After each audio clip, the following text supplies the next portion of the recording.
Alright, so just as we can use the difference of two squares to expand expressions easily, once we know the pattern, you don't have to do the long binomial expansion. You can recognize that.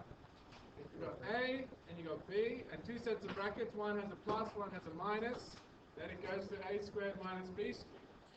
But if we use the same thing to factorize an expression, so if something is in the form A squared minus B squared, if we can recognize that both of these are squares of something else, then we can factorize it by putting it into A plus B, A minus B. That's the way that we factorize. We change it from A squared minus B squared. It has to be in this form. And then it goes to A plus B, A minus B. Okay, that's the form that we get into. So the reality is you can actually, if you have two numbers subtracted from each other, you can factorize it in this way. But we're not going to talk about that at the moment. All we're talking about now is if it's in a particular form. If there's two squares, subtraction between, we're going to factorize. Okay, so we'll do a couple of examples. X squared minus 16. Now, if you wanted to be long-winded about this, you could label it. So x is equal to our A here. You see you've got x squared, so in a sense our A is x, and our B is what? In this expression, what's B? The B squared is 16, so B must be 4. Yeah. So B is 4, so that'll go 6 times 6 is B.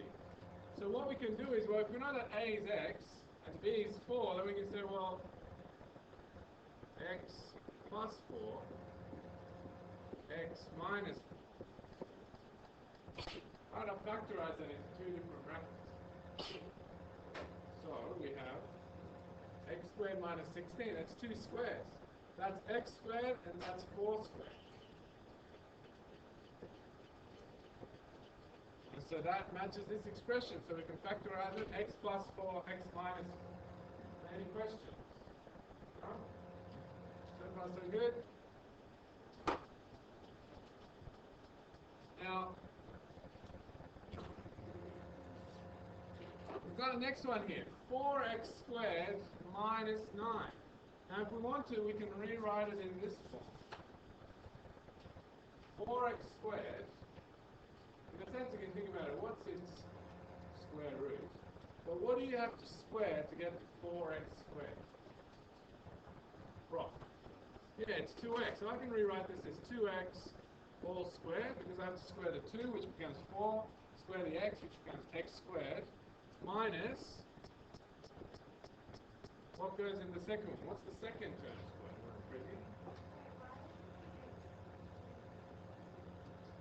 This one. I'm just saying here that if from our expression, in this case, A is equal to x, okay, it's x squared instead of A squared, and 4 is the B squared. Or you can think about it like this. Okay? And what's the second one? So it's a cubed, squared. Because I'm thinking about 3.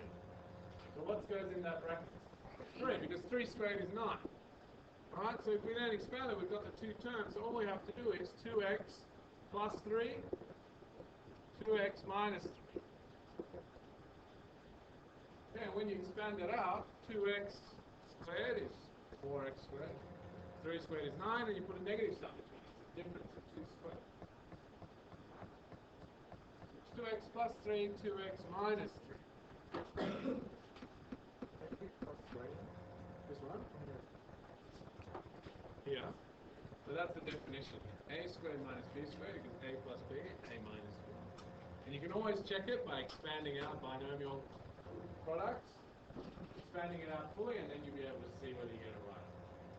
Yes, ma'am.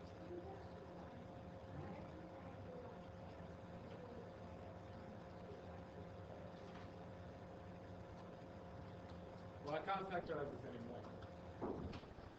This one. No, sorry. This is just, I'm just showing that. This is another step you can take. Okay, x squared equals minus 4 squared is the same as x squared minus 16. Yeah, so then the factorizing of this is this one. Okay, there's that.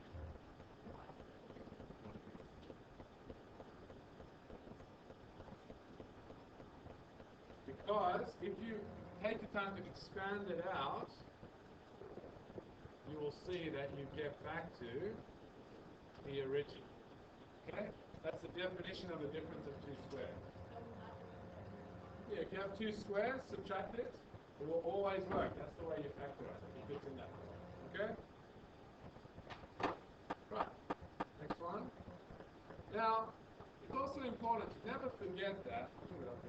Never forget that we can always factorize normally as well. Okay, if there's any common factors, you're able to pull them out already at the start. So are there any common factors in this one here? Adam? Yeah, 25 is a common factor. So what I can do with this one is say, well, I'm going to pull out that 25 first. So what goes inside the bracket here, Owen?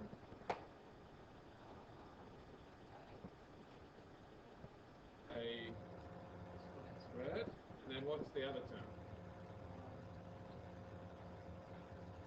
Minus, take 25 out of this. Yeah, 4b squared. Right, now that we can do this step here and say, well, obviously a squared is just a squared. What is the square root of 4b squared? What do you square to get? Yeah, 2b. So I can think about it as 2b. Again, I'm doing extra steps. You don't have to do all these steps, you recognize it. So that's the difference of two squares inside that bracket. So we get 25, a plus 2b, a minus 2b. And that's where we factorize. 25 is at the front, factor of everything. And then we factorize this expression as a plus 2b, a minus 2b. Okay, are there any questions? Is it seeming clear? No? So you're recognizing what the squares are and then factorizing in this form. I'll do one more example.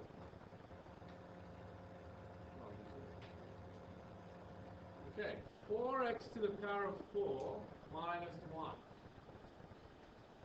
Are there any common factors between these two terms that I can pull out? 1, yes, so we don't need to write that. Maybe 1 is always a factor, yes.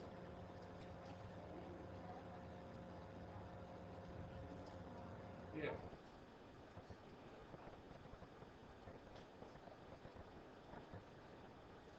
This is because 4b squared is the square of the whole of 2b. So we're showing that this is the square of this whole thing comes to this. And so that's the number that you do, a plus 2b, a minus 2b. Well, because to get back to the original, 2b all squared, 2 squared is 4, b squared is b squared.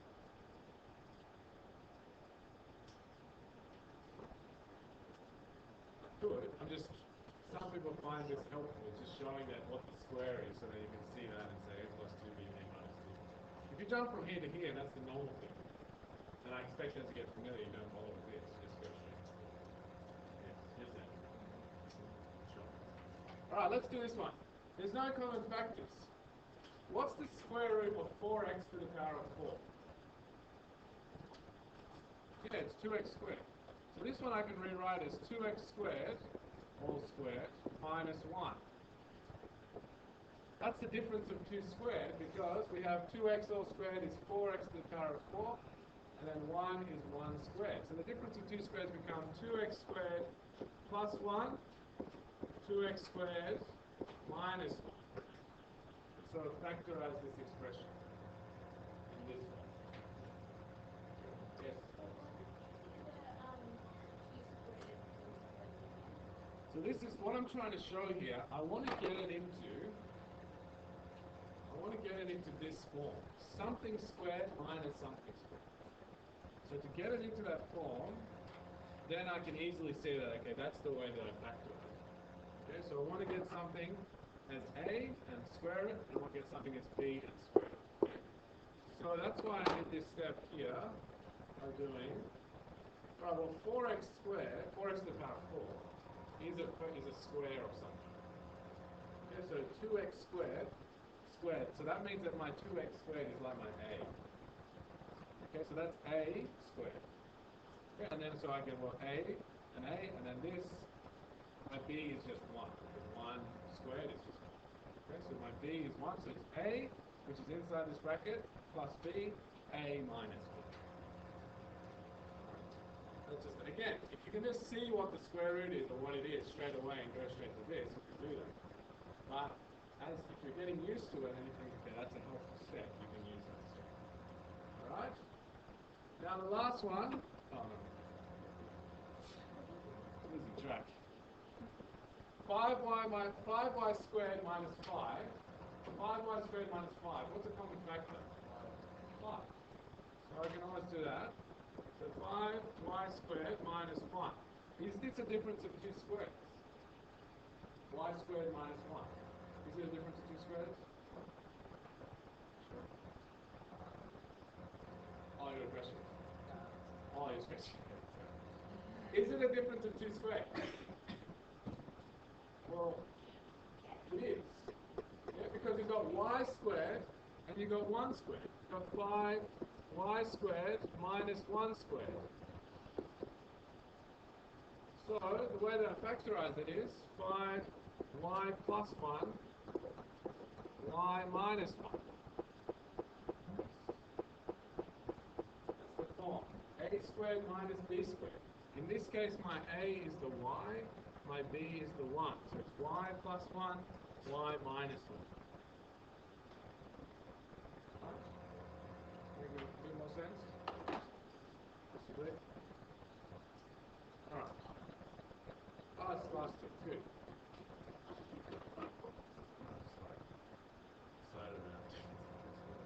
Anyway, is this the difference of 2 squared? Okay.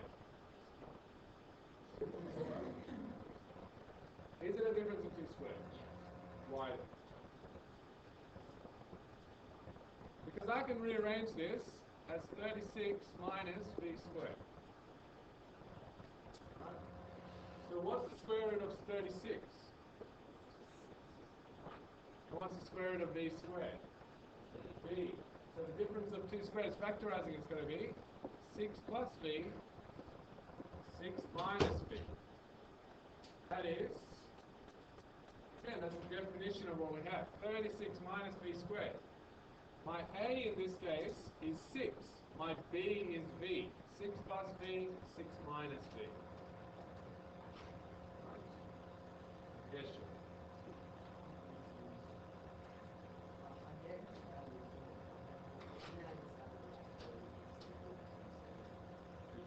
Yeah.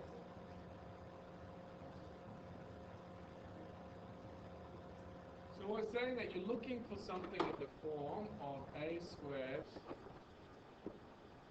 minus b squared. And you have to work out what the a and b is. Sometimes it's very obvious, sometimes it's not. So sometimes you can see that you've got a and b clearly. Other times, like say we've done in this one, where you have to work out it's 2x squared and 1, you have to work that out this way. Yeah, the first and the second. If it's in this form. If it's something minus something, you've got to work out the square root of each one to factorize it in this way. Yeah? Fine. So, when you make factorize, that's from the start. Yeah, all the time when we get into quadratic equations, this is just a standard method to solve quadratic equations. Then you need to find out the x-intercept. You want to know when y is equal to 0, what the value of x is, for example. All these type of things, you need to be able to do this and factorize it. Okay? So quadratic modeling and all these type of things, you have to be able to do.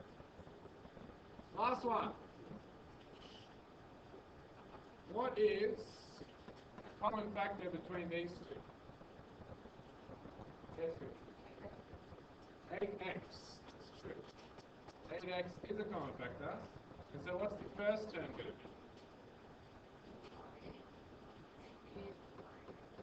Good, minus 9x squared. And the second term, Nina, is what?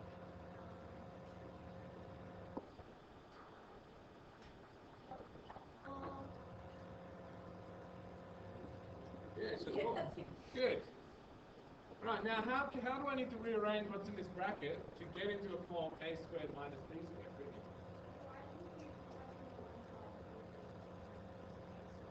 Yeah, that's exactly what I'm asking. I'm going to do that right now.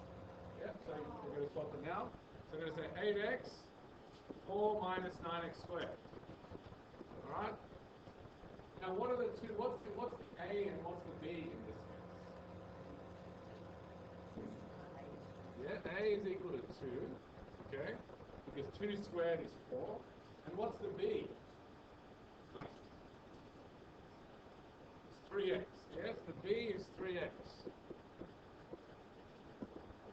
So, if we then factorize this, we get 8x, 2 minus 3x, 2 plus 3x.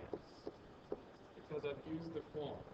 People keep saying, what? You've got to always keep in mind this. You have to keep in mind our expression. A squared minus b squared, by definition, is a plus b, a minus b. Once you identify what the a and the b are, you can put it into this form straight away. That's a relationship that holds for all differences of square. So put it back up here. So exercise 3.08, 1 to 3, first and third columns. Pick up the ball.